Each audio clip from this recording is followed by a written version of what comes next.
The countdown is on. Everything you need to get the edge at the end of the market day.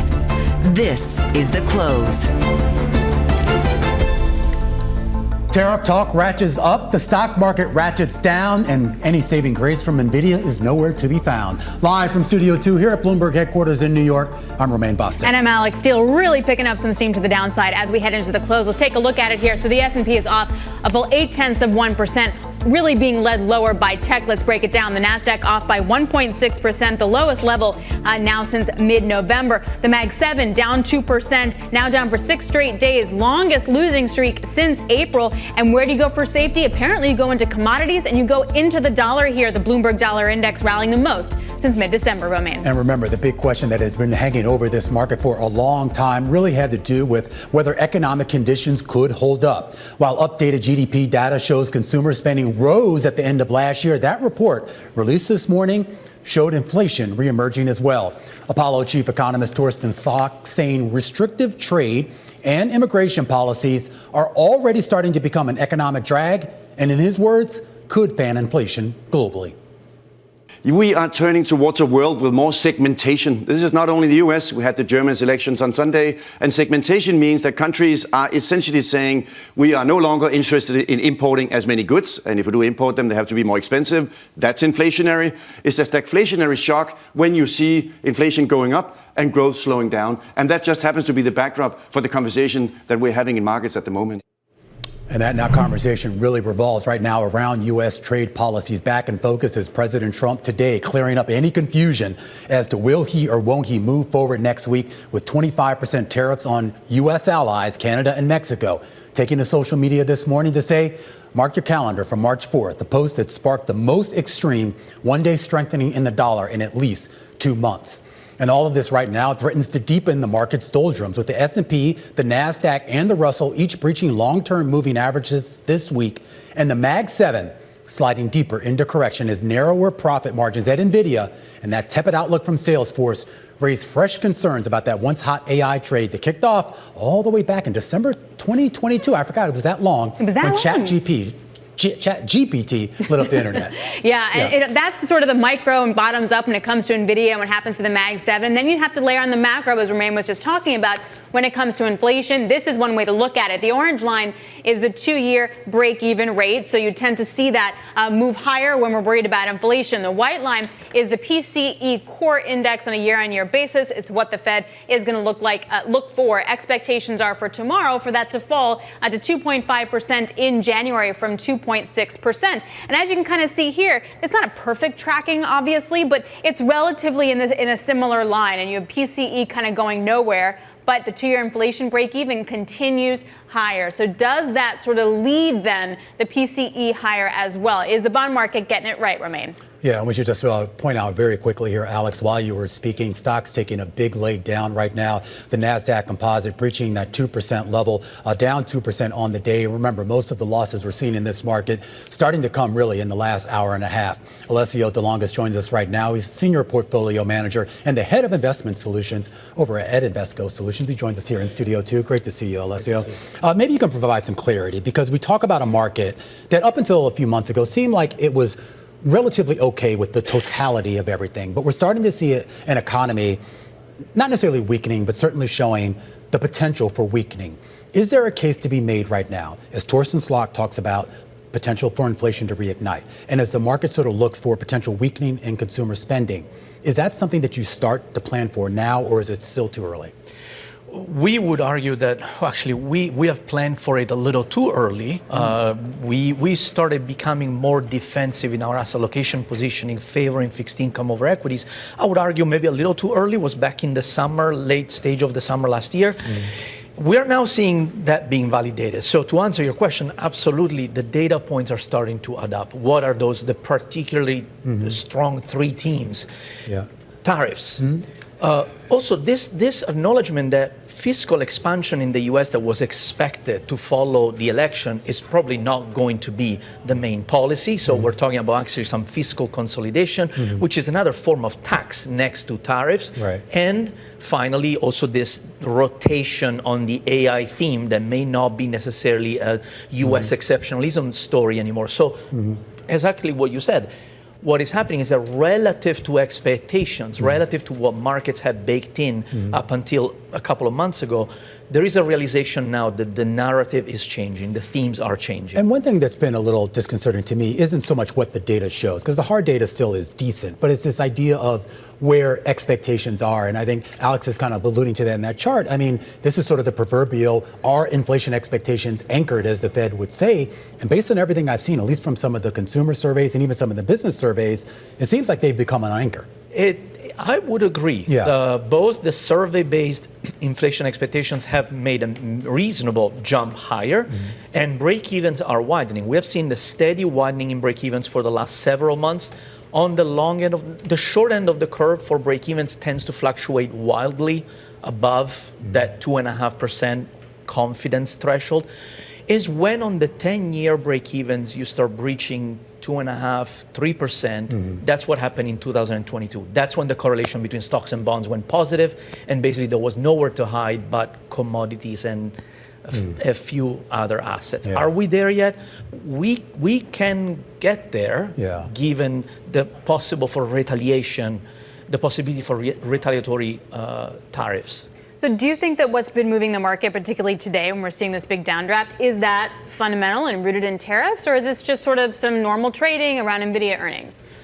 Today is around tariffs, but we know that these major companies such as Nvidia, any earnings day really leads to pre-positioning and one-day price action that may exacerbate in the theme. But the theme is, without a doubt, tariffs has been over the medium term, and it has been today given the more recent announcement. But it's compounding with the lack of good news that we're not seeing anywhere else. Right, and like the longer you don't get another record high on the S&P, then the more jittery kind of everyone gets.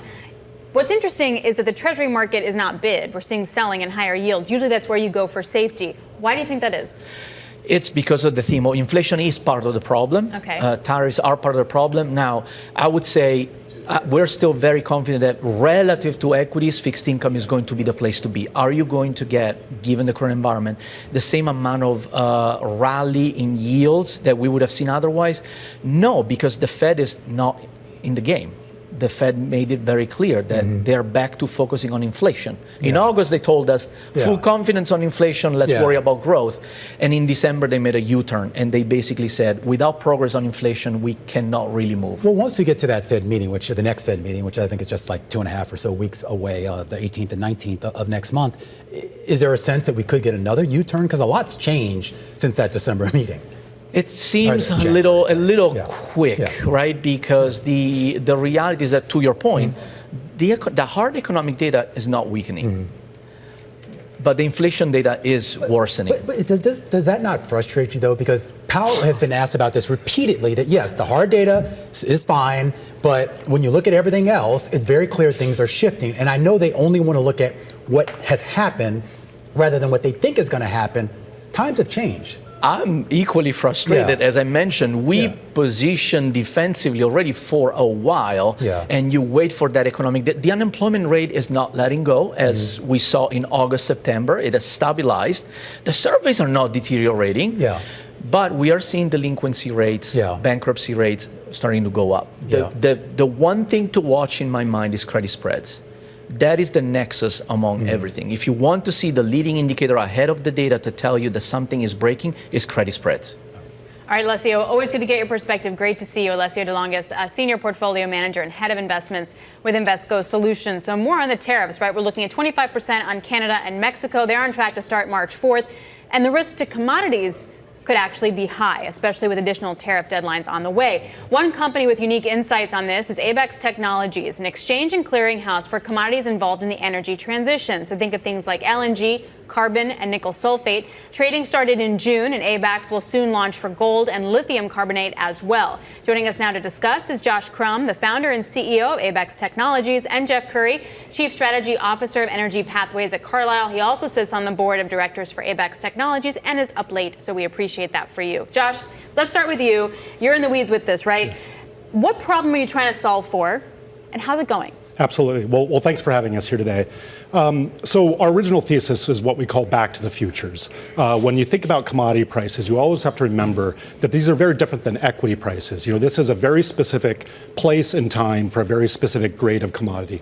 And so over the past few years, you've seen a lot of indexation of commodity prices. But what we're really focused on is, again, back to the futures, where when you get to expiry, you get physical. And so the products that we've launched are all very location specific. We have 3 LNG contracts, for example, that price out of the U.S. Gulf into Europe and into Asia. So you have a very different price, which again, I think in this, the world we're heading into, is very important to be able to understand what that exact price and time as commodities sort of balkanize. Well, absolutely, particularly with tariffs, because then you're going to see differentials spread out pretty much all over the world when it comes to different commodities. Hey, Jeff, when we talk about this kind of exchange, what is liquidity like? How does a typical exchange work with liquidity and demand? And what are we seeing with Abaxx? Well, I think one of the reasons why I've always been a fan of Josh's technology goes back to the term he said, the localization. He uses a system like a modern day version of LME warehouse system, so he can source the liquidity across the globe for the individual nodes in these different locations, which is a genius way to be able to create a lot of liquidity for certain nodes that typically would not have any liquidity. Very similar type of mechanism that the LME did in 1788, but we don't see it in other types of exchanges. This may be a dumb question, Jeff, because it's probably, one answer, but liquidity and transparency, is that going hand in hand? I mean, which kind of came first here, the chicken or the egg?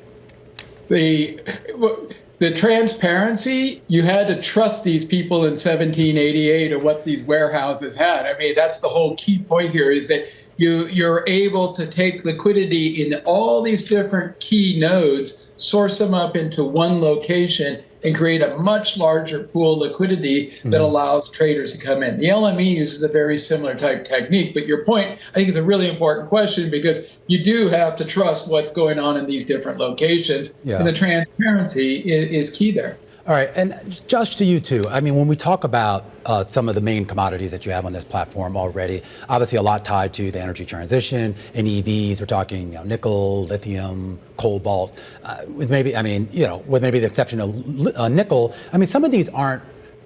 Is there a necessity to trade these that much? I mean, it seems like most of the contracts you would see for cobalt, and even to a certain extent when it comes to lithium, are just kind of one-on-one contracts. You're talking about bulk contracts. Do you need those intermediaries there? Is there a need or demand for that? Yeah, absolutely. And so I think what's important is we really try to match what's already happening in the physical spot trade.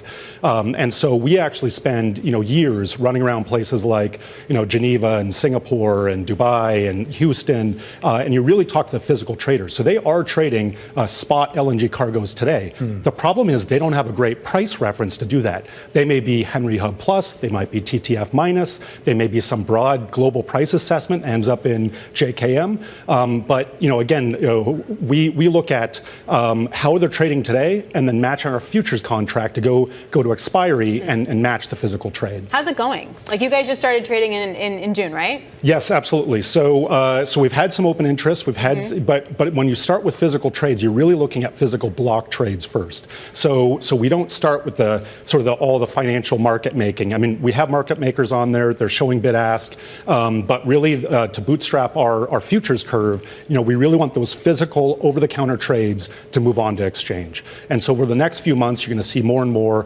LNG trades. Next week, we launch our lithium carbonate contract, which is incredibly important to Jeff's point. Right now, the price assessment is really what's happening in China. We've got a Baltimore-delivered lithium carbonate contract that will show you what's the price of physical lithium carbonate in North America.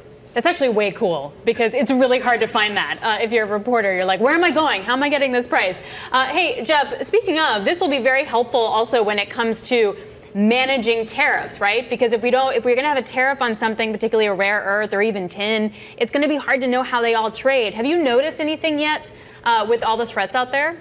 Oh, gold, must be top of the list right now. And I think, right now the arbitrage between New York and London is wide open. Records amount of gold are going into the U.S., trying to get in before any potential tariff is implemented, because that's the easiest way to arbitrage that, given the low cost of storage. We're also seeing it in copper, but aluminum is the one that's priced it in most directly. And I think a couple things with aluminum to keep in mind is, one, that while it's priced into the commodity, it's not priced into the equity, like Alcoa. What is that telling you? They don't believe this is going to last long because it's going to be so disruptive. The other point to keep in mind when we onshore all these metals is that they're far more energy intensive. I like to say, if you think AI's energy intensive, aluminum smelting is 6 times more energy intensive than data centers for AI. So bringing this onshore will make a tight power market even that much tighter. That's why the equity market doesn't believe this is sustainable. Well, and then this gets to the issues, though, Jeff, when we talk about Washington policy, some of the changes in policies that are either promised or on the way already here. Is there a sense here that there will be balance? Because right now you have a market on edge, and I'm talking about financial markets across the board on edge right now, because at least in their view, there does not seem to be a balance. Well, I think they'll watch and see how the markets react. The one thing I want to point out here is, everybody wants to say that these tariffs are inflationary. It's a one-off. Once they're put in place, it's not inflationary. What is inflationary is if you go in and start digging in and building new aluminum smelters and crowding out power and things of that nature. But the tariff and the tax in itself is not inflationary because it's a one-off. But I think the one point why the market's getting a little jittery is you add them all up now, it's like a tax of 1% of GDP. So it is relatively a significant tax. But really the way to think about it, it's not inflationary, it's a tax. Then the inflationary question is whether or not they actually go and onshore all this stuff. Jeff, before I let you go, because you brought up gold, I got to ask, what's the upside potential here? You got to give me a call on something. I'm very positive on gold, just given the fact that, you have a lot of political uncertainty. People are going to be, as we back away from the Bretton Woods system of, the U.S. dollar, the exorbitant privilege of the U.S. dollar, you start taking that out of the system, which is the implication of breaking down NATO, breaking these trade relationships. You're going to have to replace it with something. And those some things you replace it with are gold and Bitcoin or crypto. But gold is such a larger market than crypto. That's part of the reason why gold continues to rise. 3,000, I'll tell you. But that's easy right now. Oh, there's your headline, Alex. All right, Jeff, we got to leave it there. Always a pleasure. Jeff Currie, of course, the Chief Strategy Officer over at Carlyle. And our thanks there to Josh Crumb. He's the founder and CEO of Abaxx Technologies. We should point out stocks now hitting session lows once again here, as we also are awaiting a news conference out of Washington, D.C. from President Donald Trump and UK Prime Minister Keir Starmer. But before we get to that, let's get you some of our top calls on the day, the big movers on the back of analyst recommendations. And we start in the commodity space with Steel Dynamics. An upgrade today to peer perform at Wolfe Research. Analyst Tim Natamers says the upgrade reflects the steel producers' quote, tariff-juiced results for 2025 and the potential for better free cash flow in 2026. He does note, though, that the stock's valuation looks full on the back of a 20% rally to start the year, which could lead to investor disappointment. Shares fractionally lower on the day. Next up, chemical producer Olin cut to neutral at JP Morgan. The analyst slashing his $50 price target by almost half to $28 a share due to depressed prices for the caustic soda it sells to soap and candle makers. Now, the analyst, as a result, sees additional pressure on the company's EBITDA this year. Those shares moving lower by about 2% on the day, now at their lowest level since 2021. And finally, Constellation Brands, maker of Corona and Modelo Cerveza, cut to equal weight at Morgan Stanley. The analyst says tariffs on Mexico, as well as longer-term trends of less alcohol consumption, could eat into profit margin by as much as 15%. Those shares down 3% on the day. Those are some of our top calls. Let's go to one of the big movers on the day, and that is Nvidia. We were expecting a jump in the shares on the back of that earnings report last night. Instead, those shares tumbling. A lot of concern right now about the Blackwell chips, which actually perform well, but the outlook may be a bit too conservative for analysts and investors. Matt Bryson joins us right now. He's managing director of equity research hardware at Wedbush Securities. He has an outperform rating on the shares. And Matt, a lot of people looking at this earnings report and seeing a lot of red flags. You actually found a lot of green flags in this report. Like what? Yeah, so there were concerns around Blackwell heading into earnings, as you noted, and Blackwell did really well. You talked to investors over the last couple weeks, and expectations were relatively modest because of those Blackwell concerns. You can talk about DeepSeek. My conversations echoed what Jensen said, which is DeepSeek is creating demand, not destroying demand. It's a good thing for Nvidia. They talked about that on the call. I don't think that what's going on with Nvidia is Nvidia specific. And I look at last night's call and everything looked as good as could have been expected to me. And, and we've talked a lot, Matt, about whether the AI trade on this program, about whether the AI trade was sort of over or at least interrupted. We should point out that as we're speaking to you right now, Sam Altman putting out a post on X talking about they will add tens of the thousands of GPUs next week as they roll out that GPT 4.5 model. Now, of course, he doesn't say if those exactly where those GPUs are coming, but it is illustrative of the idea, Matt, that there is still pretty healthy demand for chips and the entire ecosystem that goes around it. Yeah, no, definitely. I mean, we've had over the last 3 weeks, we've had a number of large announcements from sovereign entities, whether you're looking at Europe, whether you're looking at France.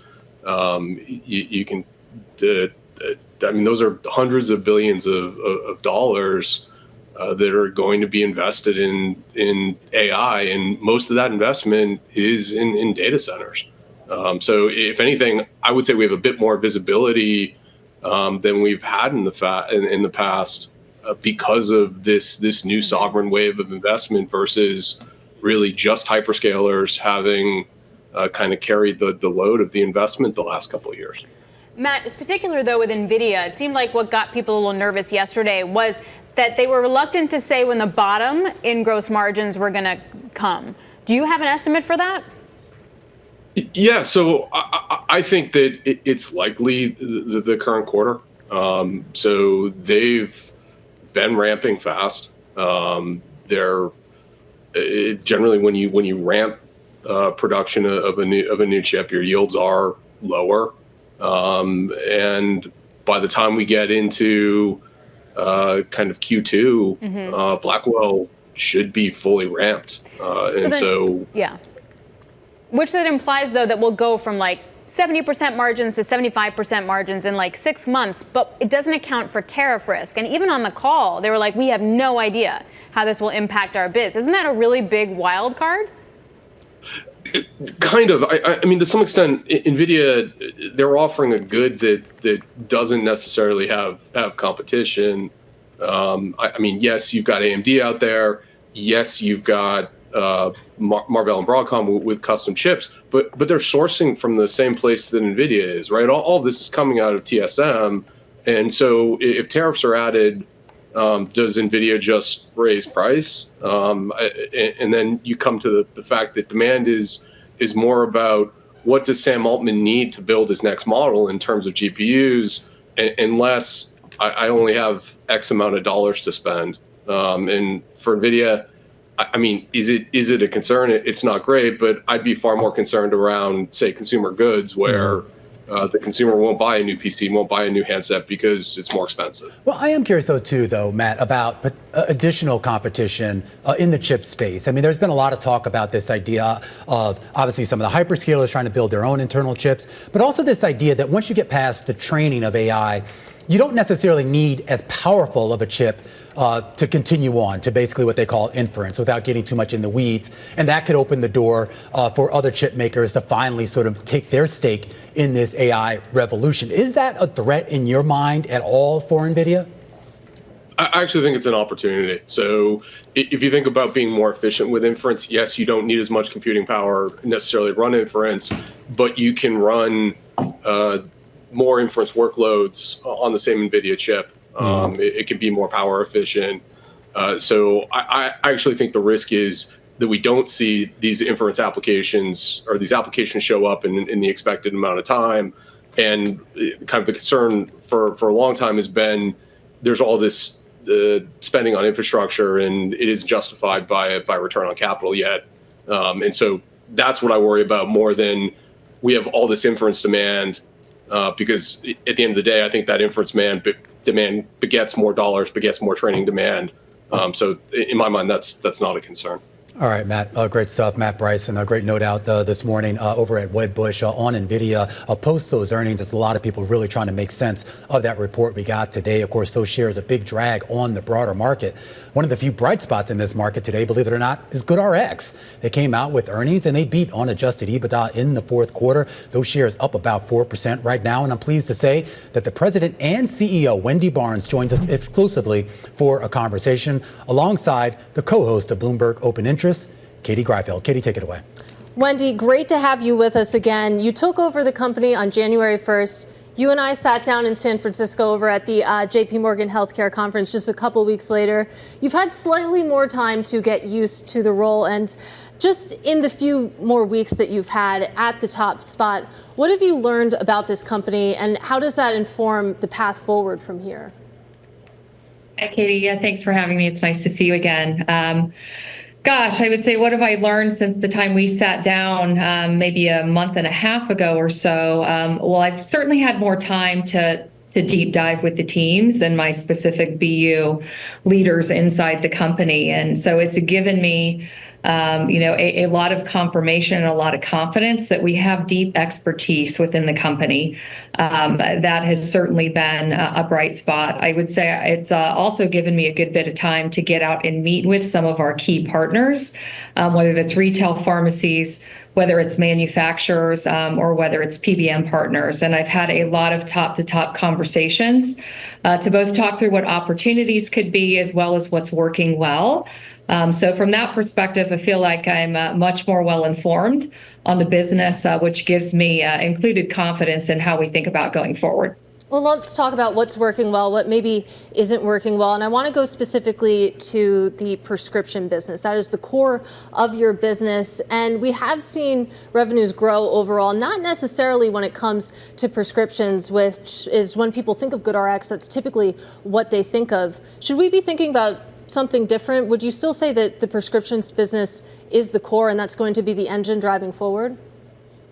Yeah, absolutely. I think that the notion when you think about us as a complement to insurance, whether or not it's generic medications or brand, will continue to propel the company forward. I think a notable addition and expansion, however, of the business that is still relatively nascent is the idea that we're providing discount on brand medications. The company's roots did start in the generic space, so that tends to be where most people fixate, which makes sense. Those are a good percentage of the fills, but the majority of the pain points do, in fact, tend to sit around those brand medications. That's where we are now spending more time in partnership with manufacturers to buy down those price points. And in turn, we're also utilizing that leverage to wrap brand medications around our partnerships with PBMs. And those are those ISP programs you've heard us talk about before. And historically, those have only focused on the generic opportunities that seamlessly present inside benefit when there's a better cash price. We now know that we can also support those same clients that we're both serving in partnership with PBMs with brand medications as well. I am curious, Wendy. I mean, during the quarter, we did see obviously that increase in actually that prescription revenue. Are you actually seeing a meaningful increase in the number of customers, the number of clients on the platform? We've seen a modest increase in the number of customers that we work with. Romaine, as I think about that business in general, I think we're going to continue to see that temper, however, in this year. The difference is the profitability on our average active monthly consumer. We are envisioning going up over time, given how we're partnering with retail pharmacies and payers to specifically target drugs that make the most sense. And in doing so, some claims will in fact fall out, but the profitability on each of those users is going to go up for us over time. Wendy, we're going to have to leave it there. President Trump is taking the stage right now. Wendy Barnes, the president and CEO of GoodRX. We thank her. We thank Katie Greifeld. And we're going to go to Washington, where President Donald Trump of the United States and Keir Starmer of the UK speak from the White House. Of a very special place, the United Kingdom, to the White House. Prime Minister Starmer, you've been terrific in our discussions. You're a very tough negotiator, however. I'm not sure I like that, but that's okay. Very, very special person. The Prime Minister and I have gotten off to an outstanding start. The U.S. and U.K. have a special relationship, very special, really like no other, passed down through the centuries. And we're going to keep it that way. We're going to keep it very strong as it is. Very importantly, I was just notified by letter from King Charles that he's extended through the Prime Minister a historic second state visit to the United Kingdom. And that's a great honor because it's never happened before. One person has never been extended that honor, and I really do call it an honor, but it's not for me, it's for our country. It's respect for our country. So I just want to thank you, and I want to thank King Charles. Thank you very much, and we accept. I don't know if the media is going to follow us. I have a feeling they might. Okay, thank you very much. Appreciate it. I'm pleased to say that the bust of one of the Prime Minister's greatest predecessors, Winston Churchill, is now back in the rightful place in the Oval Office, and we're very proud of it. Our meeting today and the various breakout sessions we had were tremendously productive. Most importantly, I provided the Prime Minister with an update on our efforts to end the bloody and horrible war in Ukraine with Russia, which would never have happened if I were president. That was not going to happen. I promise you that. After 3 years of hellacious conflict, approximately 1 million Ukrainians and Russians have been senselessly killed, but the number, I believe, is much higher than that. Countless schools, hospitals, towns, and beautiful ancient churches have been absolutely obliterated. To begin the process of ending this spiral of death, I had historic back-to-back calls with President Putin, very successful calls, I might add, and President Zelensky, and my team also spoke with the Secretary General of NATO on numerous occasions, and we're working very hard to get that war brought to an end. I think we've made a lot of progress, and I think it's moving along pretty rapidly. And I want to thank all of the people that are here that have been working on it. And we'll let you know what happens. It'll either be fairly soon or it won't be at all. In addition, this week I met with President Macron of France, as you know, and held talks with members of the G7. Tomorrow, the progress toward peace will continue when President Zelensky visits the White House. He'll be here tomorrow in the early part of the day, and we'll be signing a historic agreement that will make the United States a major partner in developing Ukraine's minerals and rare earths and oil and gases, and we have a great understanding. I think it's going to be great for Ukraine. We're going to be at the site, and we'll be digging. We'll be digging. Dig we must. A big utility in New York Con Edison, they used to have a sign, dig we must, and we will be digging. But much of the European aid to Ukraine has been sent in the form of loans for which they expect to be paid back, and we didn't have that honor under the Biden administration. He sent money, or just sent it, money after money after money, and never had any knowledge of ever seeing it back. Maybe $300 to $350 billion, but under the breakthrough agreement, very unusual, which everyone said was difficult to get, but it's really very good for Ukraine and very good for us. The American taxpayers will now effectively be reimbursed for the money and hundreds of billions of dollars poured into helping Ukraine defend itself, which by and of itself is a very worthy thing to do. We've paid far more than any other country, and with most of our support, it's been paid in military, the finest weapons anywhere in the world. This includes vast amounts of military hardware, ammunition, and various other things that we now have to start rebuilding our own stockpiles. Additionally, the minerals agreement will provide the basis for a more sustainable future relationship between the United States and Ukraine, and thus stimulate the long-term prosperity that will help the Ukrainians rebuild their country. It's been demolished. And the ruined infrastructure, as you know, is in very bad shape. In just over 1 month, our administration has already achieved more progress toward peace than years in the other administration where they did nothing toward peace. They didn't understand what was happening. Our approach is basically common sense. As I said, so many of the things that we do are based on common sense. If you want peace, you have to talk, both sides.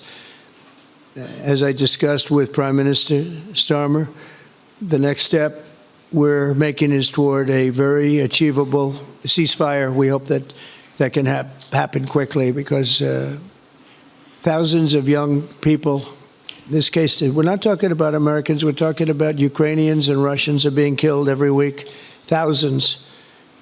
And it's a rough battlefield. It's a flat piece of land, and the bullet only stops when it hits somebody. And this week, I saw the reports, and it's I don't even want to say what they are, but thousands of people, young, vibrant people died. And we want to stop that. Senseless. Should have never happened. This will lay the groundwork for a long-term peace agreement that will return stability to Eastern Europe and hopefully ensure that such a terrible war will never happen on European soil or, for that matter, anywhere again. It's a horrible thing that's going on. The disaster in Ukraine shows exactly why it's so important for the United Kingdom and other NATO partners to make large investments in their defense capabilities. In many cases, 4% or 5% of GDP would be appropriate. I know that they're raising it. I just read an article, a great article, about the work you're doing in the UK as to the military. You're raising it quite a bit, which is a great thing to do for your country. It's a great thing to do. It's sad that we need that, but probably need that. So congratulations on that. I know you got it through. After years of chronic underfunding, there's an urgent need to catch up for some countries. And I want to thank the Prime Minister once again for traveling here today, working together. I believe that we'll once again demonstrate the power of our country's unique friendship. This is indeed a unique friendship. It's been many years, and I think it's only gotten stronger, and we will make sure that it stays that way. We're going to have a great trade agreement. One way or the other, we're going to end up with a very good trade agreement for both countries. And we're working on that as we speak. I think we'll have the confines. I think we'll have something maybe even in terms of possibilities agreed to very shortly. JD's working on it, Vice President, and Scott. And I'm just looking this all from Mike. You're going to work on it. Everyone's going to work on it. We'll see if we can do something pretty quickly. But we're going to make some great trade agreements with the UK and with the Prime Minister. And it'll happen very quickly. So I just want to thank you again, and please thank King Charles for the invite, and I look forward to you giving our acceptance on behalf of the United States of America. Thank you very much, sir.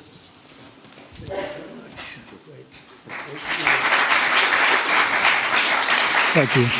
Well, thank you very much, Mr. President. Thank you for your hospitality. Thank you for your leadership.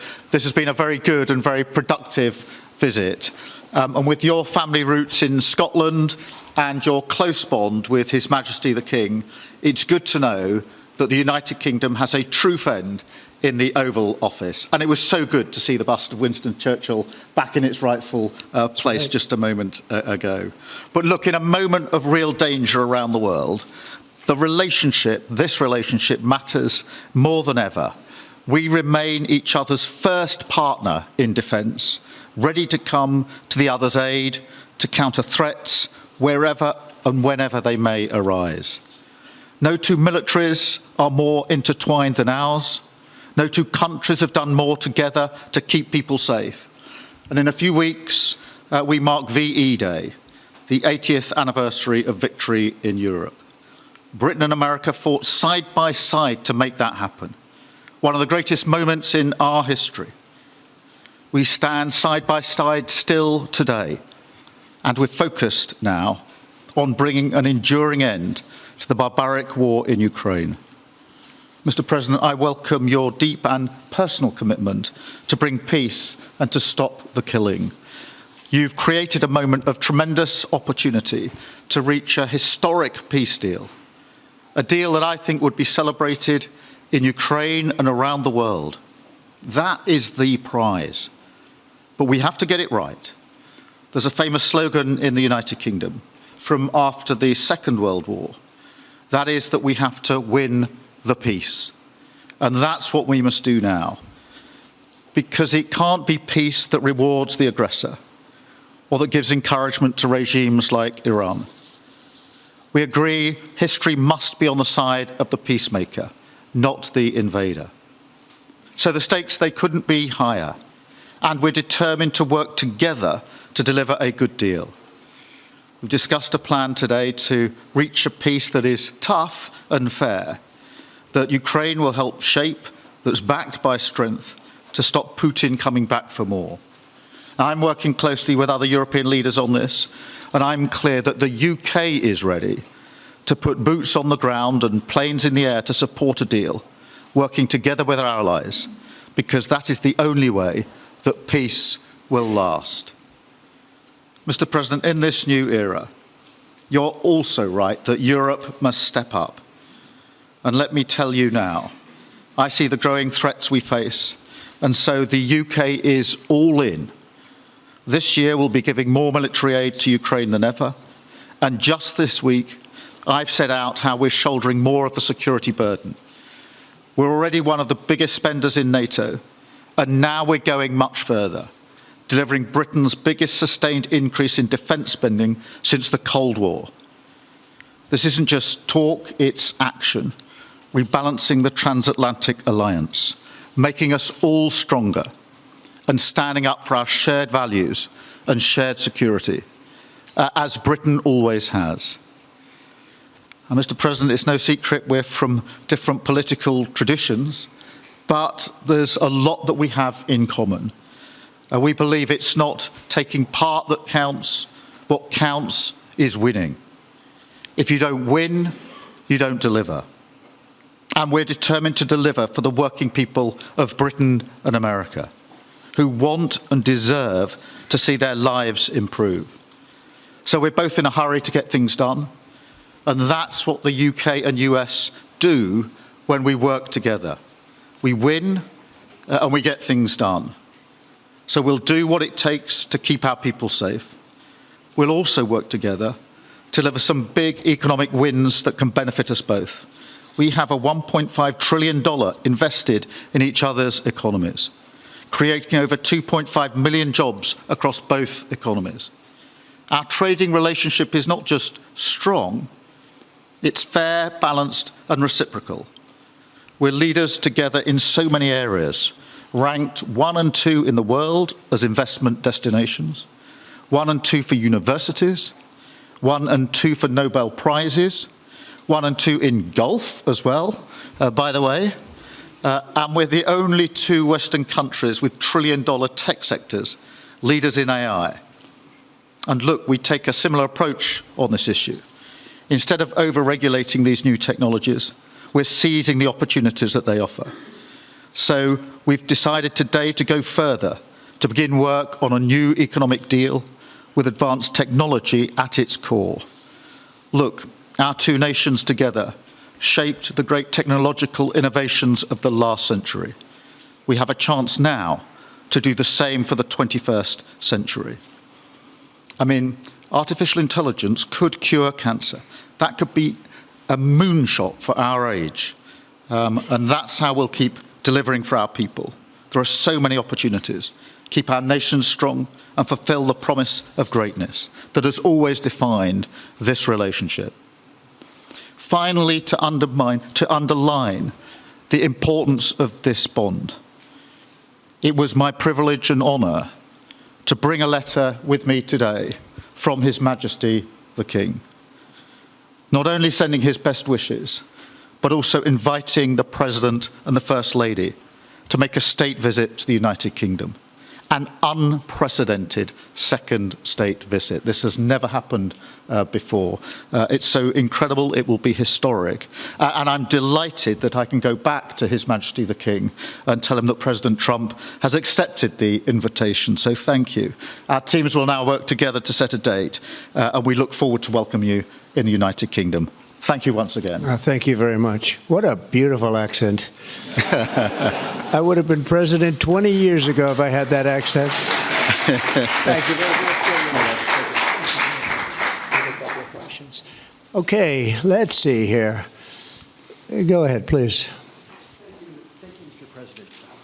Earlier today, you told me that you believe that foreign countries pay tariffs, but Americans who are concerned about higher prices believe, as most people do, that they're paid by consumers and importers when they import things into this country.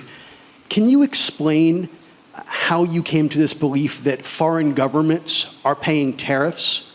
And for the Prime Minister, did you discuss with President Trump his repeated statements of desire to annex Canada? And has the King expressed any concern over the President's apparent desire to remove one of his realms from his control?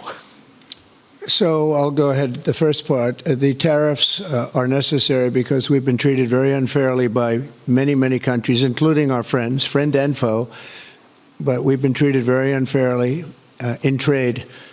At levels that nobody's really ever seen before, and especially under the Biden administration, they really took advantage of the United States. I put massive tariffs on China during my 4 years. We had the best economy in the history of our country, probably the best economy, maybe the best economy in the history of the world. And I used tariffs to even things up. And in particular with China, we took in hundreds of billions of dollars, and we had no inflation. And it's a myth. It's a myth that's put out there by foreign countries that really don't like paying tariffs, and especially to even up. So we've been treated badly by a lot. We're using tariffs. And I find, and you just have to look at the numbers, but I find that it's not about inflation. It's about fairness. And the inflation for us has not existed. And I don't think it's going to exist. We're going to bring our car industry back. We're going to bring our chips back. We're going to bring so many things back to our country, including pharmaceuticals and drugs. And the thing that's going to get us there is tariffs. And I say often it's my favorite word in the dictionary, but I always preface that by saying now, because I got into a lot of trouble with the fake news where they say that's not good. So I say God, love, family, wife, they're all my favorite words, but tariff is about number 4 or 5 on the list.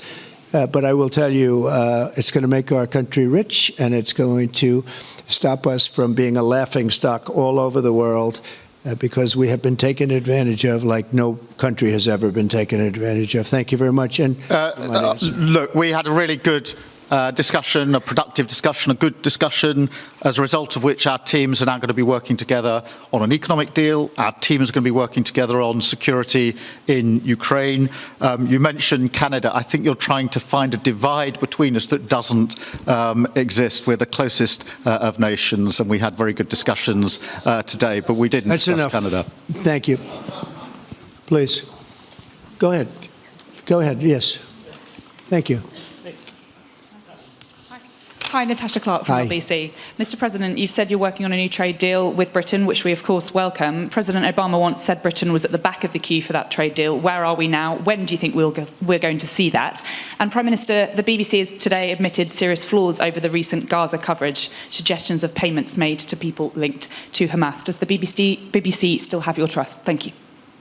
Well, they didn't do well with President Obama. He'd never got a lot of things done. and he didn't get a trade deal done that was of any importance or magnitude. We've had great discussions on trade, and I think we're going to have a deal done rather quickly as it can be done. We're going to have something, I think, rather quickly. We expect to do that. Okay?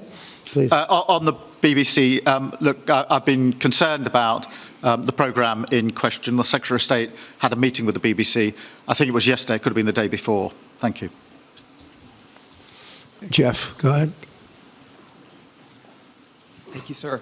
Pardon me. Mr. President, do you support Article 5 of the NATO treaty? And are you concerned that it might be triggered if European peacekeeping forces end up in Ukraine? I support it. I don't think we're going to have any reason for it. I think we're going to have a very successful peace, and I think it's going to be a long-lasting peace. And I think it's going to happen hopefully quickly. If it doesn't happen quickly, it may not happen at all. And we want it for two reasons. Number one, I want to see on a humane basis, I want to see soldiers stop getting shot, because largely it's soldiers now. Towns have been obliterated, but it's largely that. And I don't want to pay billions and billions and billions of dollars, nor does the Prime Minister or anybody else, on a senseless war that should have never happened. And we're going to get it taken care of. But I think it's going to be a peace that's going to be long-lasting. Do you have a question for the Prime Minister? Thank you. Mr. Prime Minister, you were asking the President today about a backstop for Europe if the peacekeeping force ends up in Ukraine. Did you feel like you got a satisfying answer for yourself and for Europe? And Mr. President, if you want to comment on that as well, please do. I felt we had a very productive discussion. Obviously, as the President says, the deal has to come first. But yes, our teams are going to be talking about how we make sure that deal sticks, is lasting and enforced. So our teams will be talking about that. Okay. Please, Blue. Mr. President, some experts think it could take more than a decade to mine the precious minerals from Ukraine. How much should the U.S. expect to receive, and when do you expect to see that come to fruition? Well, we're never going to know that answer, but by our being in Ukraine and doing the exploration and also the digging and taking the rare earth, which we need in our country very badly, we'll be doing a substantial amount of work, probably about at least what we have in there, and we hope to be able to do that. You never know when it comes to that. You know, you dig and maybe things aren't there like you think they're there, but we'll be spending a lot of time there. It'll be great for Ukraine. It's like a huge economic development project, so it'll be good for both countries. Okay? Please. Prime Minister, excuse me, Prime Minister, you've talked about putting British soldiers' boots on the ground in Ukraine in the event that President Trump succeeds with his peace deal. But can you do that without a firm assurance that America will have our back in the form of some kind of security guarantee were Putin to breach that agreement? And Mr. President, tomorrow you're seeing President Zelensky to sign this deal on minerals and energy that could be hugely important to the United States. Will you take the opportunity to apologize to him for calling him a dictator while praising Vladimir Putin, who is a dictator? Well, Robert, let me start by saying I've been really clear today and previously that I think that European countries, including the United Kingdom, need to step up in our own defence and security. We've been doing that in recent days. You saw the announcement we made on spending just the other day. In addition to that, I've made it clear that the United Kingdom will play its full part in ensuring that if there's a deal, and we hope there is a deal in Ukraine, that is a lasting deal that sticks. And we're obviously working with other European countries on that, France and NATO in particular. But I think I'm hosting 18 countries on Sunday to further our discussions. You heard from the President this morning that, you know, as historically has always been the case, we have each other's backs. And today we've been talking about the deal, how that will be a lasting deal, and coming out of this, our teams will now be talking in detail about that. And I think we're going to have a very good meeting tomorrow, 11 o'clock. And I think we're going to have a very good meeting tomorrow morning. We're going to get along really well, okay? We have a lot of respect. I have a lot of respect for them. We've given them a lot of equipment and a lot of money, but they have fought very bravely, no matter how you figure it. They have really fought. Somebody has to use that equipment, and they have been very brave in that sense. Yeah, please, go ahead.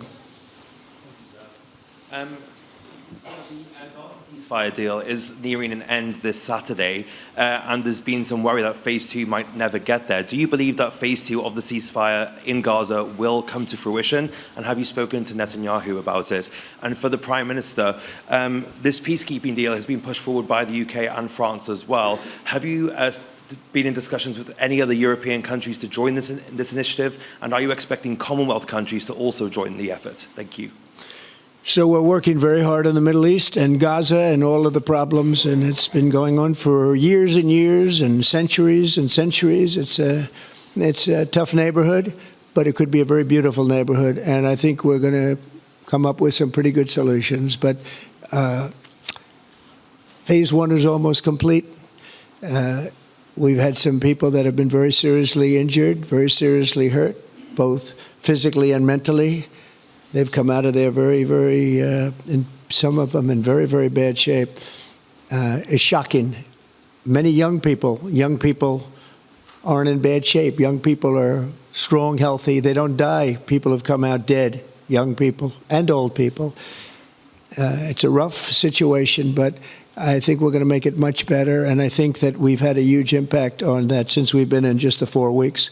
I think we've had a huge impact on Gaza, the Middle East, and we have some pretty good talks going on concerning lots of other people that are going to make it better. So we'll see what happens. Nobody really knows, but we'll see what happens. But I think we've had a very positive impact. Prime Minister? Yeah, on the question of the European countries, yes, I've spoken to a number of countries, particularly in the last few weeks. We had a meeting in Paris last week. I've got a meeting on Sunday with 18 countries to further our discussions. Obviously, we've been talking quite intensely to our French colleagues and to NATO, but to other countries as well, because, as I say, I think it's important for European countries, including the United Kingdom, to step up and do more in the defence and security of Europe and our continent and the United Kingdom, and we'll do so. Well, we're talking to a number of other countries. Thank you. Yes, in the red, please. Pink red, flaming red. Is it me or her? Go ahead. Okay, thank you, Mr. President. A question on Ukraine. Number one is, if you're not considering the security guarantees, are you open to other forms of, for example, intelligence cooperation with Ukraine? And Mr. Prime Minister, President Trump has proposed a plan for Gaza. Does this fit into the two-state solution that the UK held for a long time? Do you see it fit into your general Middle Eastern strategy? Thank you so much. Yeah, thank you very much. We're open to many things, but before I even think about that, that's almost pleasant to think about because that would mean that peace has been arrived at. We have to arrive at that peace. And, you know, you went 3.5 years with an administration that never even really had a meeting. They didn't have a meeting on peace. And there was no prospect of peace. I think, frankly, Russia wanted to go through the whole long deal. I don't think they do anymore. I don't think they do. We had a very big impact on that whole situation. But I don't like talking about phase 2 until I get phase 1. Phase 1 is I have to make peace. And we have to get Russia to agree. We have to get Ukraine to agree. And I think we will. I think we've come a long way. I believe we're going to get it done. I wouldn't say that if I didn't think so. And I think it will be very important, very historic, and we're going to save a lot of lives. On the question of Gaza, the last few weeks of the ceasefire have been very impactful. And for me, there are two images that I remember more than any other. The first is Emily Damari, who is British, being reunited with her mother. You may remember she had her fingers missing after what she endured. That was an incredible moment. I'd spent a lot of time with her mother whilst she was held captive, and her mother went through absolute torture. The other image was thousands of Palestinians marching through rubble, trying to return to their communities and their homes. So we have to do everything we can to ensure that the ceasefire continues, so that more hostages can be returned, so that aid can be brought in that's desperately needed. We need to allow Palestinians to return and to rebuild their lives, and we must all support them in doing that. And yes, I believe that the two-state solution is ultimately the only way for a lasting peace in the region. And think of that, she came home with her fingers and part of her hand blown off. That's terrible. How bad does it get? And we had others that came home in much worse shape than that. Yeah. It's a terrible situation. Please, yes. Thank you. Mr. President, did our Prime Minister persuade you not to put tariffs on the UK? And if I may, Prime Minister, do you think that Vladimir Putin is a man who will keep his word? Thanks. He tried. He was working hard, I'll tell you that. He earned whatever the hell they pay him over there. But he tried. I think there's a very good chance that in the case of these two great friendly countries, I think we could very well end up with a real trade deal where the tariffs wouldn't be necessary. We'll see. But he earned whatever they pay him here and today. He was working hard at lunch, and I'm very receptive to it. I think in all fairness, in all seriousness, I think we have a very good chance at arriving at a very good deal. JD and Scott and Howard, all the people are working on it, and I think we have a good chance at arriving at a deal that could be terrific, really terrific for both countries. Okay? Thank you. On the second part of the question, I think my views on Putin are pretty well rehearsed and pretty well known. My concern is that if there's a deal, and I hope there is a deal, that it must be a lasting deal, that it's not a temporary measure. And that is why I think it's really important that Putin knows that this deal, a historic deal, which I very much hope comes about, is there, and it's a lasting deal, and that we're able to deal with any inclination he has to go again or go further. I think we'll have two deals. I think we'll have a deal on ending the war, and I think we're going to end up with a great trade deal with you. And it's an honor to be with you, and I want to thank everybody very much. Thank you very much. Thank you. Thank you very much. Thank you.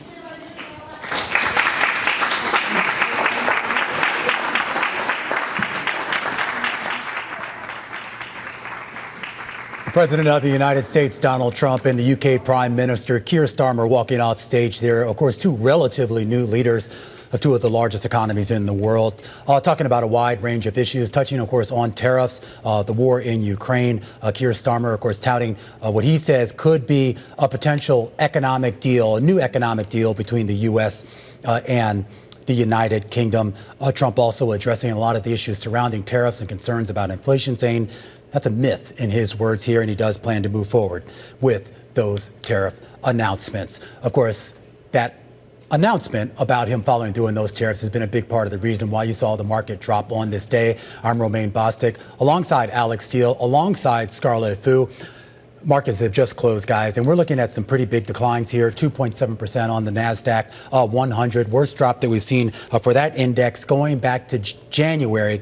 And a lot of this, of course, has to do with fears about economic conditions, fears about what tariffs could mean for those economic conditions, and, of course, a whole slate of earnings that didn't really do anything to inspire any real confidence. Yeah, you're referring to Nvidia, of course, coming out with good but not fantastic results. The outlook may be a little bit worrisome when it comes to gross margins. We have more earnings, of course, because it continues.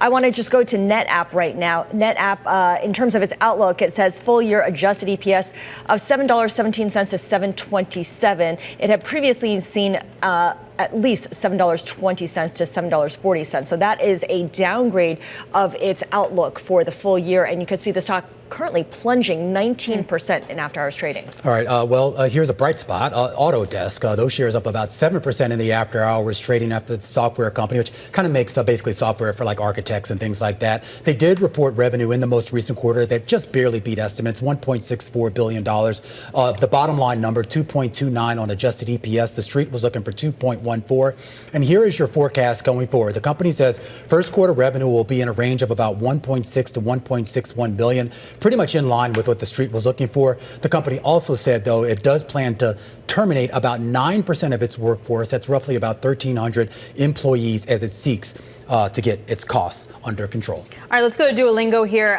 the language company, taking a look at fourth quarter revenue, beat estimates coming in about $209.6 million. Also, you had first quarter, that's to take the broader look for 2025 before we get into the first quarter. It has a pretty strong outlook. It's looking at bookings at about 1.110 on the high end, at adjusted EBITDA also on the high end, beating estimates, and it does have a range there, and looking at revenue anywhere from $926 million to $976 million. That stock, though, getting pummeled. It's tough tape, though. We have to remember that as well. Absolutely. I want to go now to WW International, formerly known as Weight Watchers. Its fourth quarter EPS beats analyst estimates, 31 cents for the quarter, but there are only two analyst estimates that were collected, and they had on average 6.5 cents. So it's hard to say that this is a real clear read on what was anticipated.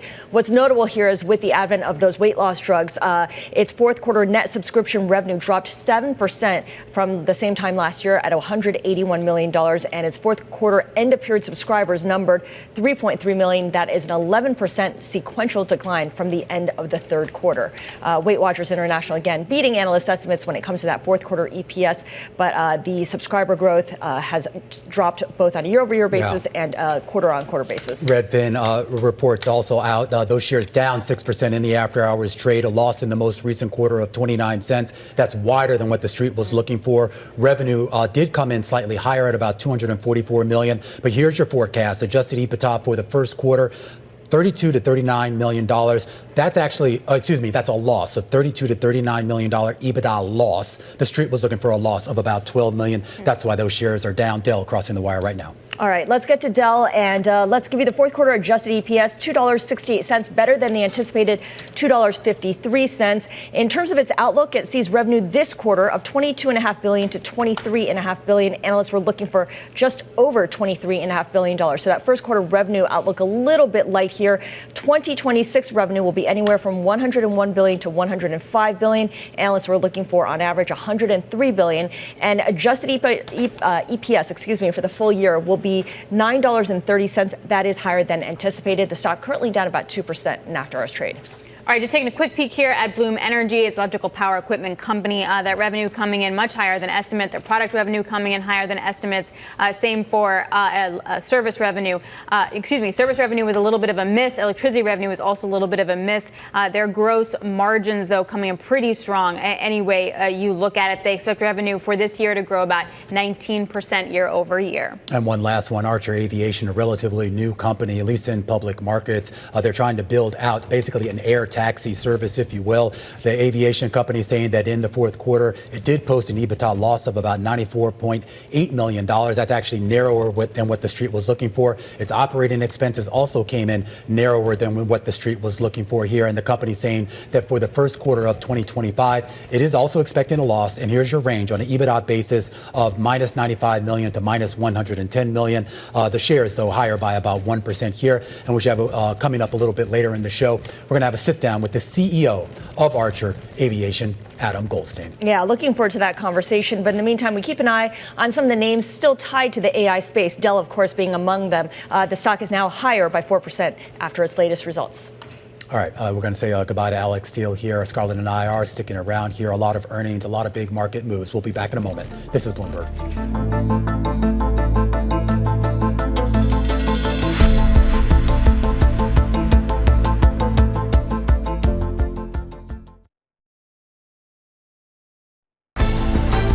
The countdown is on. Everything you need to get the edge at the end of the market day. This is The Close. Welcome back to The Close. I'm Scarlett Fu. And I'm Romaine Bostic. One of the worst days that we've seen in broad financial markets all year long.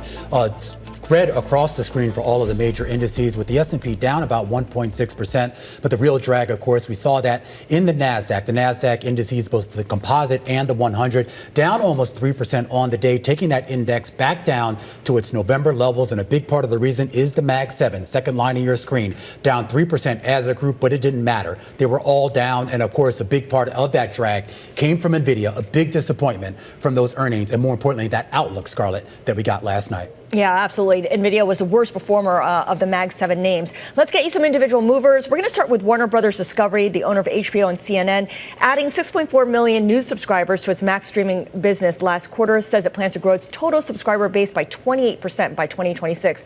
Keep in mind, this is a company that's in the middle of reorganizing into two divisions, one focused on streaming and studios, and the other on the legacy cable TV business to better position itself for M&A. Speaking of reorganizing, Walgreens Boots Alliance up 1.7% on a report that its PE suitor, Sycamore Partners, is interested in splitting up the company.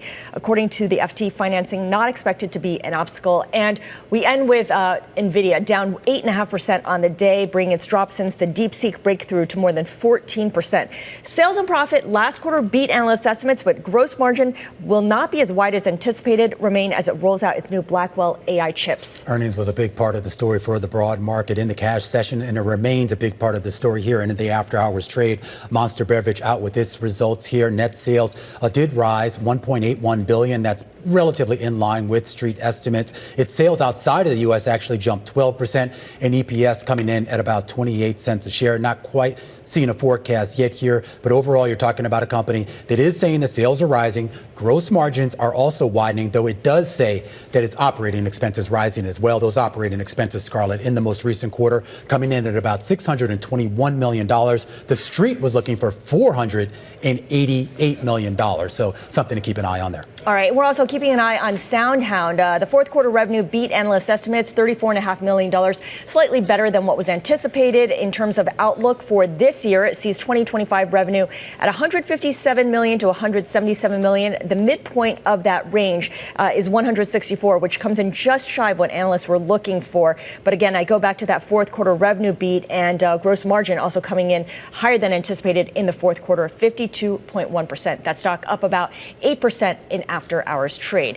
Now that brings us to our top story this hour, which is a downshift in the AI trade. Nvidia's good but not great results signal how the road ahead is really paved with harder comparisons. It'll be more difficult for companies at the center of the AI revolution to significantly beat expectations for future growth.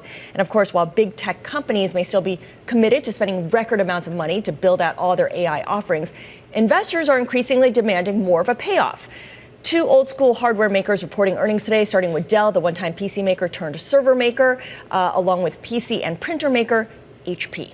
All right, we are still awaiting those earnings out of HP. We did get, when we're just now getting those numbers coming out of Dell here. Most of the numbers here appear to be a beat and, more importantly, a strong profit outlook here. The company saying still seeing heavy demand for AI servers. Patrick Moorhead joins us right now, the founder, CEO, and chief analyst at Moor Insights and Strategy. Is this a one-quarter thing when we talk about this outlook out of Dell, or you see this as sustainable? Well, listen, they did a 2026 guide, and I think that's what the market is reacting to, because everybody's wondering about, hey, how long does this AI data center string extend? And Dell has done very well, particularly with these large and smaller cloud service providers. I mean, they are 50% of the business at xAI, which is on record as the largest GPU array on the planet as we know it. And I think investors were very happy to see that streak will continue. So when we talk about where this demand is coming from, and more importantly, how that demand continues, it's interesting. There was a post on X by Sam Altman of OpenAI a little bit earlier today saying that next week they're actually planning to buy, I think it was like thousands of GPUs or something crazy, something having to do, of course, with the release of ChatGPT 4.5. We get to this idea here that we're still in this phase of the build out. And I do ask this question, Patrick, in the idea that when we do hit a plateau, and at some point we will be there, what is the demand from Dell. Does that server demand still exist once that plateau is reached? Yeah, so there's three basic workloads when it comes to AI. There's pre-training, training, and inference. And there was a lot of discussion when DeepSeek came in where they delivered a training number, but they didn't deliver a pre-training or an inference. What I really appreciated about what Jensen said on Nvidia, which we have been saying in our research, is that regardless of what happens in pre-training and training, you could look at 10, 20x, maybe even more the amount of compute required to actually run those applications. One good example are these deep research versions that you can see them churning. They take 2, 3, 4 minutes to come back with an answer. And that is churning and compute that's going on a GPU. Yeah. You're right. At some point, it does start to waver. The interesting point, though, is that the tech community have always found a next new thing. And I do believe that when it comes to this data center build out, we at least have another 12 months, maybe 18 months. And at the same time, you're going to need compute to actually run that sophisticated AI. Hey, Patrick, just hold that thought for 1 second. We do have some other earnings crossing the wire. Yeah, HP, the printer maker, coming out with results and first quarter adjusted EPS bang in line with analyst estimates. Net revenue coming in slightly higher than anticipated. But for this current quarter, HP has kept its outlook. It still sees second quarter adjusted EPS of 75 to 85 cents, whereas analysts were anticipating 85 cents. And it still sees its revenue for the second quarter, or hold on, let me just pull this up. Still sees full year adjusted EPS, of 345 to 375. The midpoint is slightly higher than the average analyst estimate. Patrick, just jump in here on HPQ. Is there any linkage to AI here, or is this still very much an old school tech hardware company that's tied to the cycles of PC demand?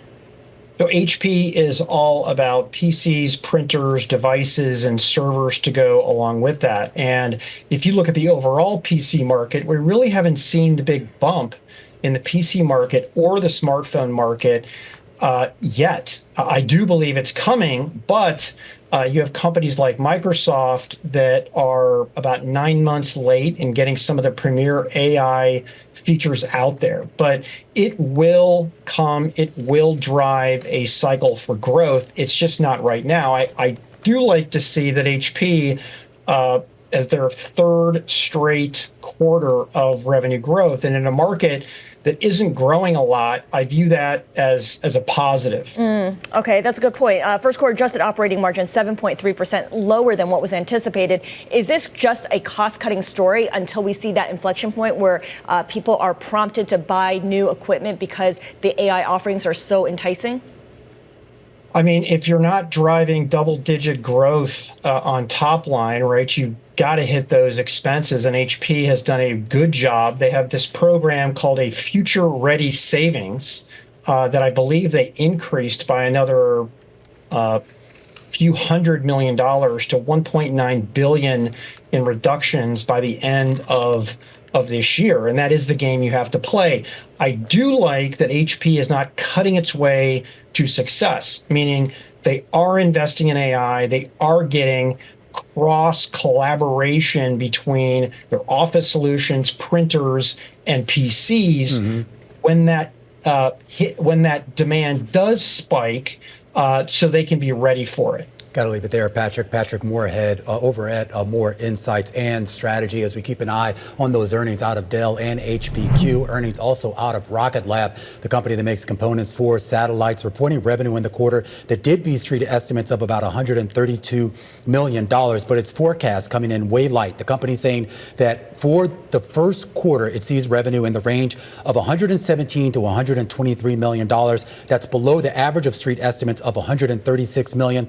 It also also is anticipating an EBITDA loss for this current quarter of 33 million to 35 million, wider than what the street was looking for on average of about $27.6 million. And of course, Scarlett, this is a stock that had more than quadrupled last year. It started this year down about 20+%, and now down about 7% in the after-hours trade today. Yeah, the universe of meme stocks has gotten pretty big over the past year. All right, coming up, Amazon CEO Andy Jassy laying out the company's plans for the new Alexa Plus, as well as his thoughts on the Trump administration. We're going to hear from him next. This is The Close on Bloomberg.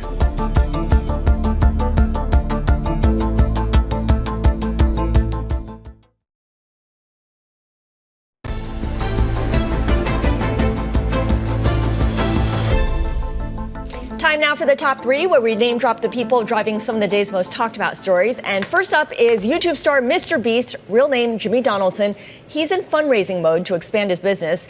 And Bloomberg has learned that current discussions value his company at about $5 billion. Not bad. Yeah, an insane valuation there. Of course, a different way to build a media empire.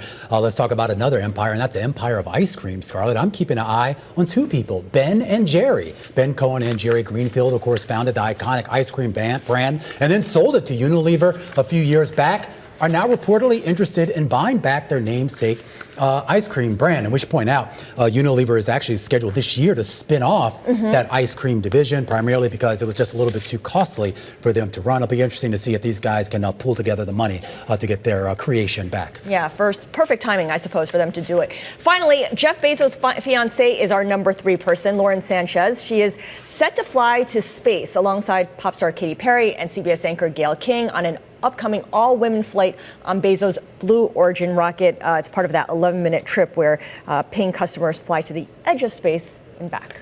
All right, where's Gil Scott Heron when you need him? All right, let's continue on Amazon. Of course, and Jeff Bezos, of course, not running Amazon anymore. Andy Jassy is that guy. He is the CEO, and he actually sat down with Bloomberg Technology host Caroline Hyde to talk about his views on the Trump administration and how the company is looking to actually work with the White House.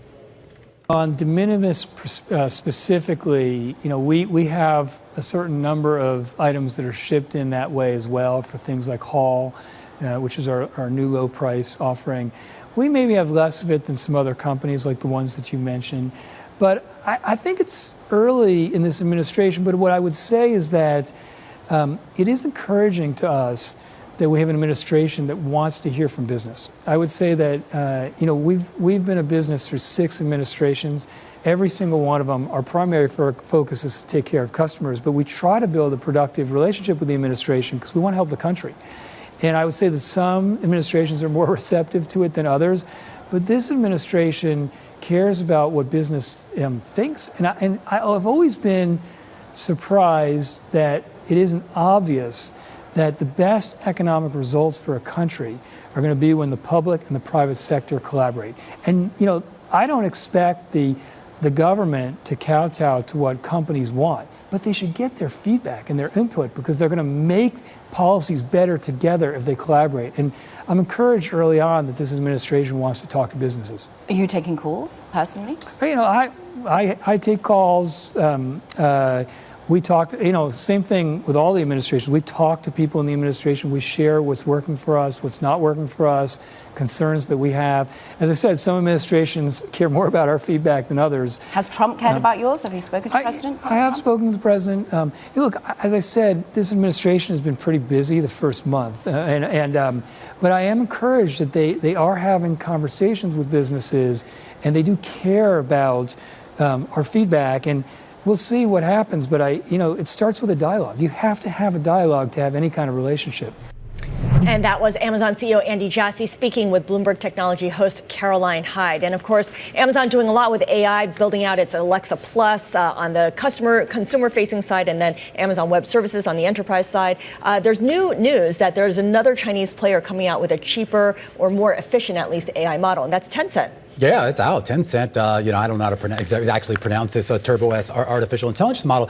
But this is interesting, too, because there was a great story. I mean, Bloomberg reported this, but there's a great story in the Financial Times today that actually talked about how there's this huge rollout now of DeepSeek's technology that apparently, at least based on the Financial Times reporting, is actually being pushed by the government. And they're saying Tencent's model is actually going to be a part of that as well. So you're seeing a lot of adoption by Chinese-based companies of using their own homegrown Chinese AI models. Yeah, it all comes down to whether it's open source and whether other companies can then adapt it for their own use. And a lot of companies that may have been behind on building out their AI offerings, like an Apple, are actually in a better position as a result because then they have more to choose from.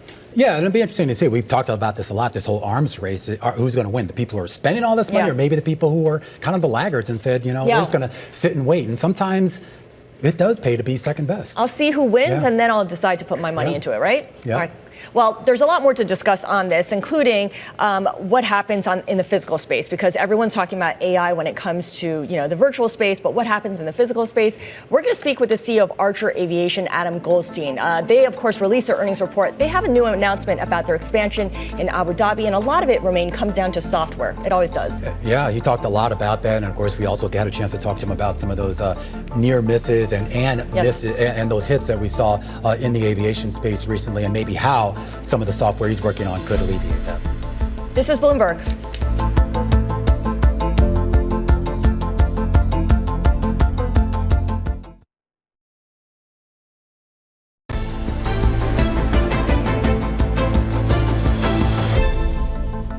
All right, we're taking a look at shares of Archer Aviation, down about 10% in after-hours trading, despite the company posting EBITDA and operating expense losses in their earnings a little bit better than expected. Earlier today, we got a chance to speak with the CEO of the company, Adam Goldstein, about its launch in Abu Dhabi, a new program that is launching there, and how they plan to help train pilots to address the ongoing shortage.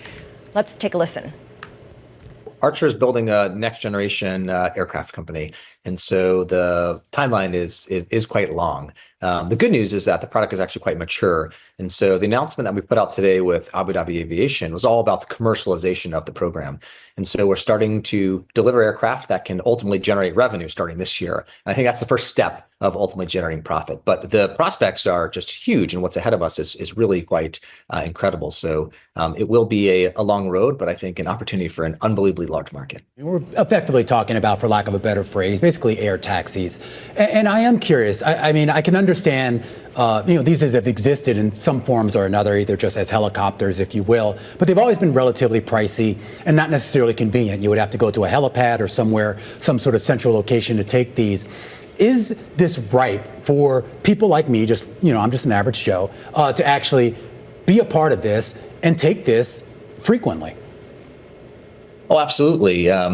People think about, taking trips to the airports and, constantly complain about being stuck, spending 90 minutes going from, let's say Manhattan to JFK, a trip that is really only less than 20 miles. And so if I could offer you that same trip for the same price that you pay to take your Uber, and it can take you 5 minutes, I think that'd be something that most people would be willing to sign up for, especially given it's the safest form of travel. And so these aircraft are going to be very safe and at the scale that we can offer them, I think very affordable. And so it will really enable much broader use of the application rather than, I think, helicopters today have been fairly limited. Well, while your particular product might be safe, there have been a lot of concerns raised about just the safety of aviation overall. Obviously, there's been several very high-profile aviation incidents here in the U.S. and abroad, for that matter. So when we start talking about putting something like air taxis in the mix, just adding more to our airspace here, how do we ensure that it is safe to actually travel? Not the dynamics of your particular product, but just the overall ecosystem of having these things flying around with all the other aviation things in the air as well. Yeah, the good news is flying is still today the safest form of traveling by far. And so I think we've done an incredible job in this country and really around the globe. And I think the FAA has done, a good job over the past, many decades of ensuring that aviation remains safe. The pilots have done a great job. The air traffic controllers have done a great job. But we are limited by the legacy systems that we have in place. So we do need to upgrade systems. And that's a big software job. And good news is a lot of the new companies are based in Silicon Valley that are software experts. And we're we're looking to add new systems, working with the new administration to help employ the next generation, of software systems that can help us scale to make sure we do maintain this high level of safety. There's been some criticism that during the pandemic, we had a global pilot shortage and that the training has been insufficient for the amount of demand that we have seen pick up after the pandemic. Do you see evidence of a pilot shortage globally and one in which people are not sufficiently trained up?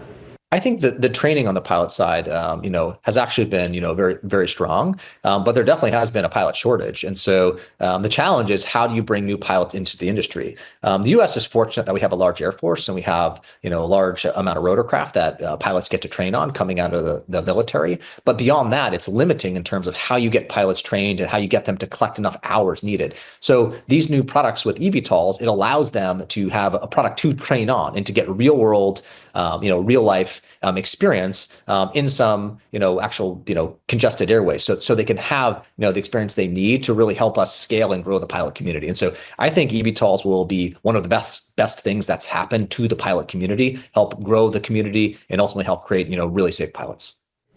And that was part of our conversation that Scarlett and I had with Adam Goldstein, the CEO of Archer Aviation, on the back of his earnings report. I find this company fascinating. I mean, I know we've had these other iterations of people trying to create air taxis. Yeah. Usually are just helicopters. His plane, for lack of a better word, is a lot more sophisticated than that. It's kind of a lot different. But what's the cost going to be? I mean, it's great if you can get me to JFK in 10 minutes, but how much is that going to cost? They're still working on it, and that's why the company hasn't turned a profit yet, right? They're putting everything they make, but right back into developing this new product. Mm-hmm. Let's take a look at how markets closed on day, because it was a big sell-off, especially as we got towards the end of the trading session. The Nasdaq 100 fell to its lowest since November. The S&P 500 lost 1.6%, going farther away from 6,000. And look at the Mag 7, down 3% with Nvidia, the biggest decliner there, after its outlook for this quarter with gross margin missed the average analyst estimate. And my question is sort of what even facilitates a rebound? I mean, we've broken through a lot of those key long-term averages for most of the major indices.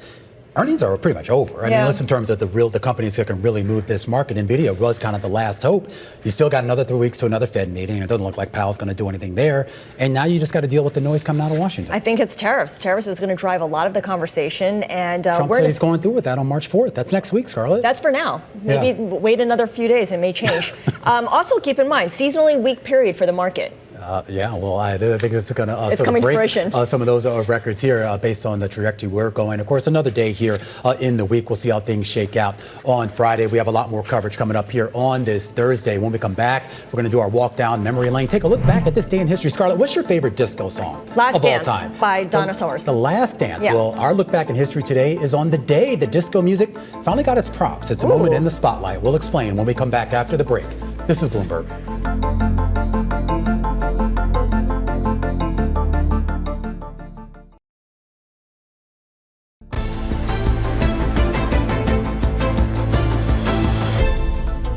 It was a rough day for markets, so let's try to have a little fun here and take a look back at this day in history, music history.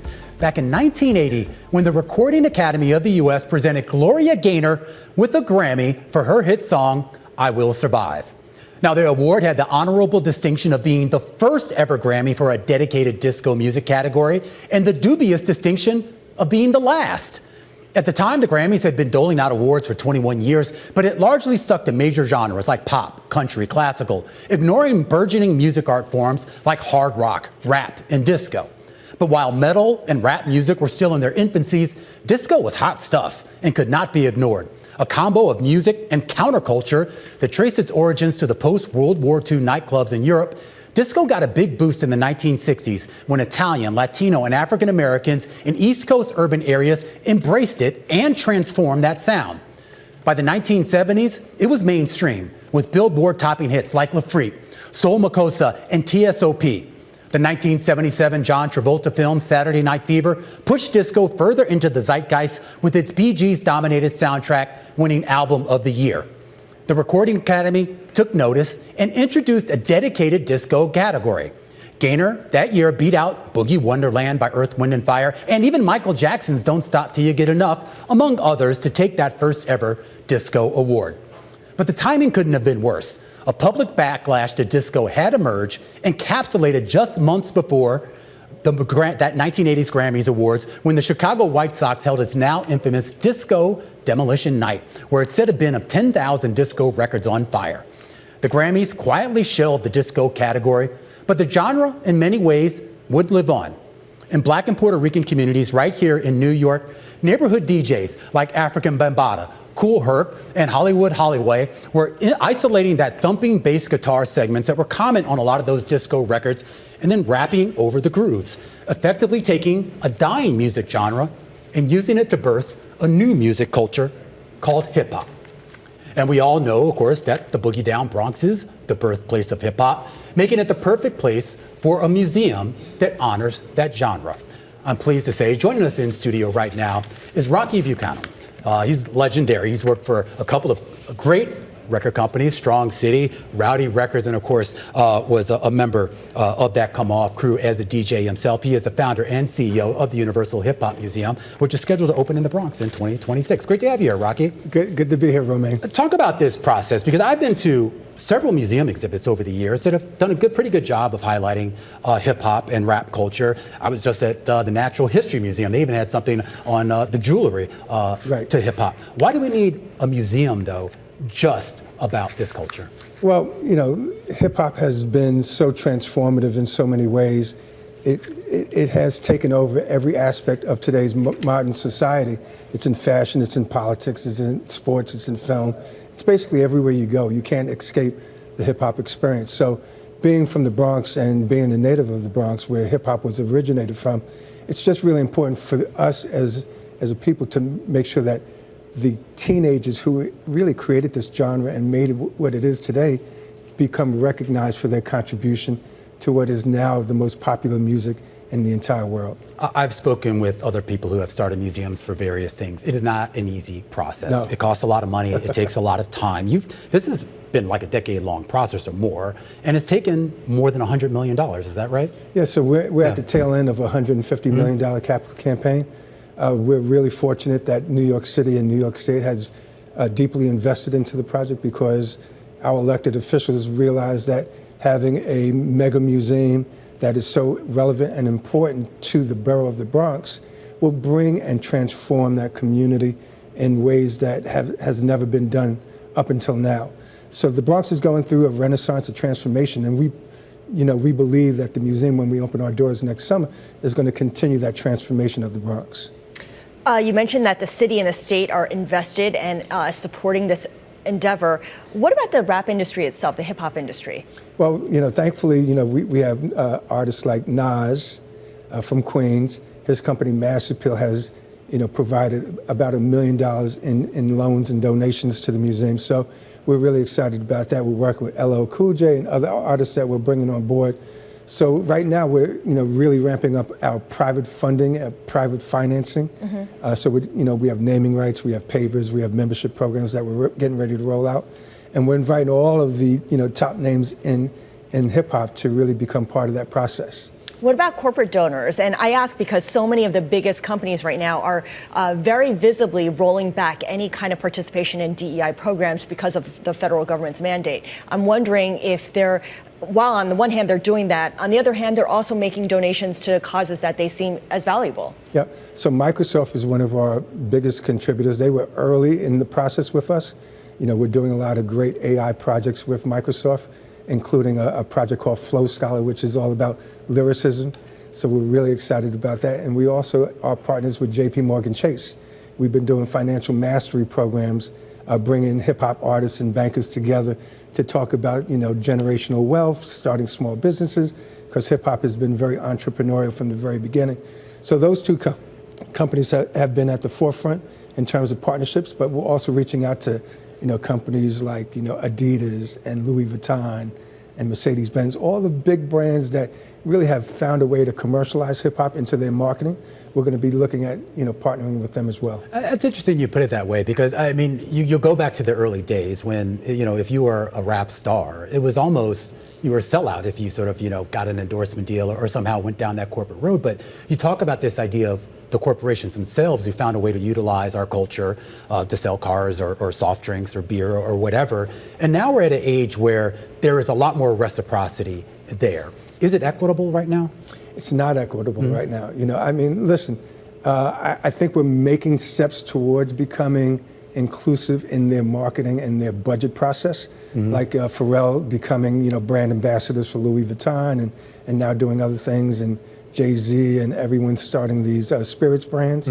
So it's beginning to become widely accepted, where the pairing of corporations and hip hop together seems like a meaningful partnership that can benefit both sides.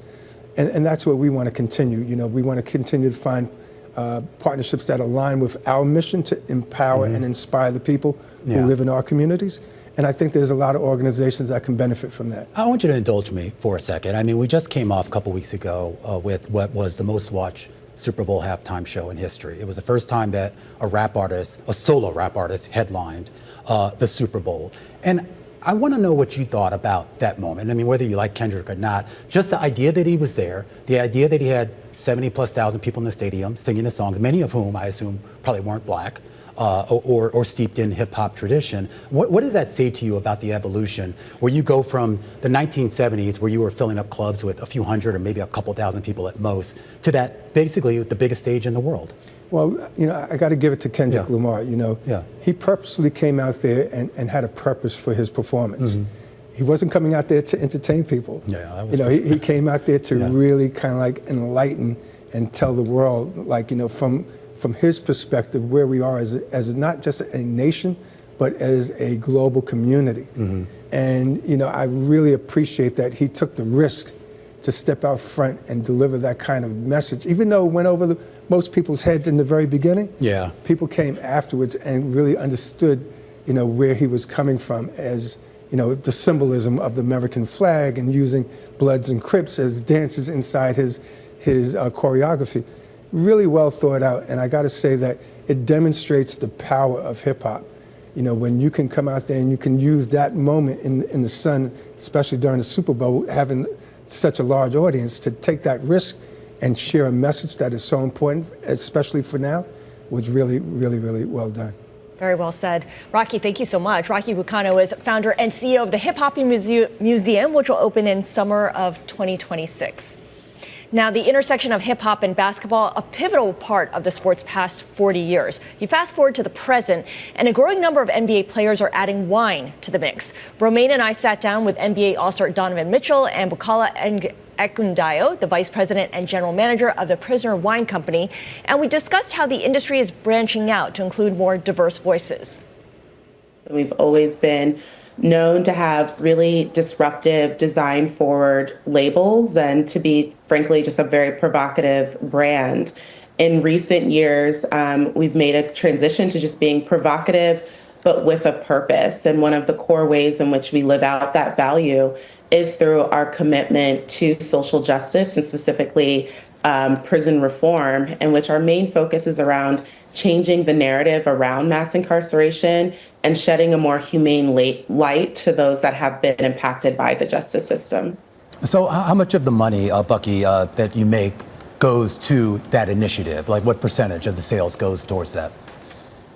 Yeah, we make donations, about 5% of revenue that from sales that are made online directly off our website goes to a variety of different organizations that are committed to the cause of social justice as it relates to prison reform. We also make a number of donations to a variety of organizations throughout the year. For me, seeing Bucky, really getting to meet Bucky and seeing how she's in the position of power and leadership. And I think that's really been, my main focus, whether it's in the wine industry, in the NBA, in my life, just finding ways to have people of color, Black people, in positions of power in that room. You know what I mean? I think that's something that's always been important to me.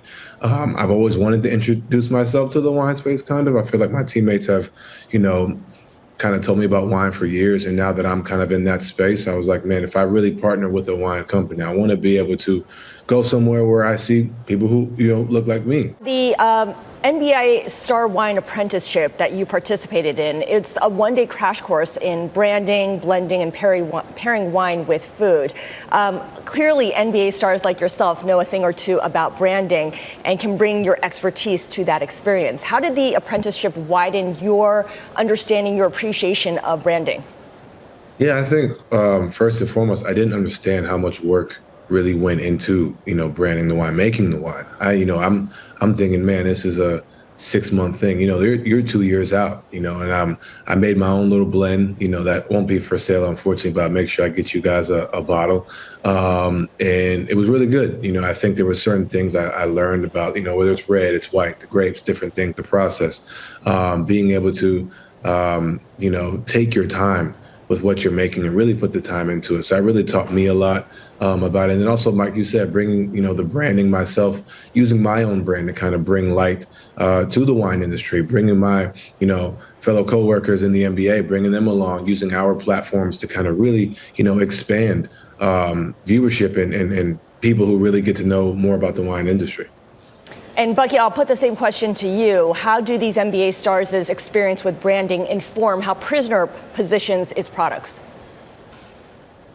Yeah, I mean, the NBA as an organization led by, frankly, just the thought leadership of many stars in the organization like Don have really pushed forward the need for representation, the need for equity, and just being a values-based organization. And I think they're a really great, frankly, aspirational organization of what it means to be both corporate-minded but also social-minded. And we talk about the NBA. I mean, how cool is this stuff in the locker room? I mean, we had an interview sometime in 2024 with Carmelo Anthony, who kind of talked about when he first came into the league, and he was a big wine drinker, and he said he was kind of looked down upon by a lot of his teammates, and then eventually they all kind of found religion and realized that there was more to life than hard alcohol or whatever they were drinking at the time. I mean, is it popular in the? I mean, can you walk into the locker room with the bottle and people are actually going to be like, "Hey, what's that? Where's that? Where'd you get that? Where the grapes come from? How was this made?" Are they that interested in it? 1,000%. I think for myself, we had a team dinner with Prisoner. I want to say around September, and it was just Prisoner wine. Red, whites. And guys are interested. Guys are really, especially in the NBA, my teammates especially, guys are really interested and intrigued on, the wine space. I don't think we have a team dinner without, bottles of wine, and that's coaches, that's players, that's staff, that's whoever. I think it's really had, has a hold on, the NBA. And I think that's something that, when I first got into the league, it wasn't necessarily always the case. And I think now you're starting to see that really, really grow and develop. The NBA players develop a relationship with wine, wine companies. All right, Donovan Mitchell from the Cleveland Cavaliers and Bukola Ekundayo over at the Prisoner Wine Company. A great interview. We'll be right back.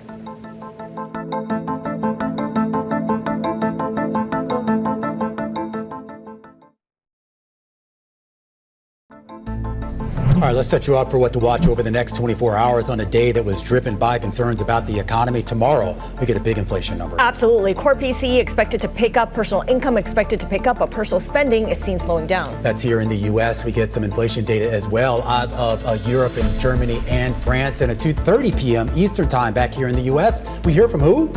Jamie Dimon, the JP Morgan chairman and CEO, will be speaking at Stanford's Economic Summit. And we're also going to strike a milestone tomorrow with Michael Barr, of course, vice chair over at the Fed, scheduled to step down. That does it for us right here on Bloomberg.